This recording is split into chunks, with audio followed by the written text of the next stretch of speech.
सदके जावा बाबे कैज़े आम जिन्हें पाकिस्तान बनाया ते सदके आवा ते नायक साहब दी ना जेब च हथ नहीं पाया।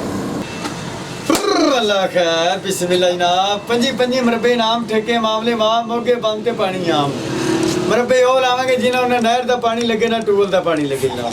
ਸੇਬਾਂ ਦੇ ਗਾਜਰਾਂ ਦੇ ਔਲਿਆਂ ਦੇ ਕੋੜ ਤੋਂ ਮਿਲ ਨਾਲੇ ਫਸਲਾਂ ਬੀਜੋ ਨਾਲੇ ਕਲਮੀ ਸ਼ੋਰਾ ਕੱਢੋ ਜਨਾਬ। ਤੇ ਕੱਲ ਥੋੜਾ ਜਿਹਾ ਘਾਟਾ ਪੈ ਗਿਆ ਜਨਾਬ। ਖਾਨਦਾਨੀ ਅਫਸਰਾਂ 5000 ਦੀ ਕਾਰ ਵੇਚੀ ਹੈ, ਵਿੱਚੋਂ 45000 ਕੁੱਤੀ ਚੁੱਕ ਕੇ ਨੱਸ ਗਈ। ਸ਼ਰਮ ਦੇ ਮਾਰੇ ਮਗਰ ਨਹੀਂ ਗਏ। ਲੋਕਾਂ ਨੇ ਕਹਿਣਾ ਸੀ ਖਾਨਦਾਨੀ ਅਫਸਰ ਹੋ ਕੇ ਕੁੱਤੀਆਂ ਮਗਰ ਭੱਜੇ ਫਿਰਦੇ ਜਨਾਬ।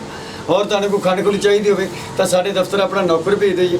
नौकर तुहाडा बंद कर देंगे तो चीनी बाई वाली नहर च बिल्टी कर देंगे।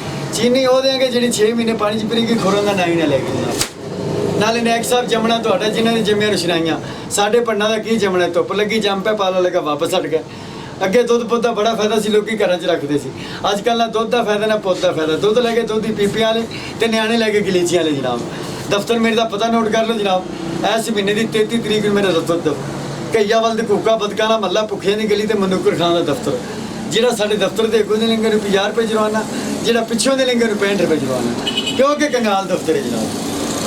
सदके जावा बाबे कैज़े आम जिन्हें पाकिस्तान बनाया तो सदके आवा तो नायक साहब दी ना जेब च हथ नहीं पाया। अल्लाह सरदारियाँ कह तुरत दस दिना।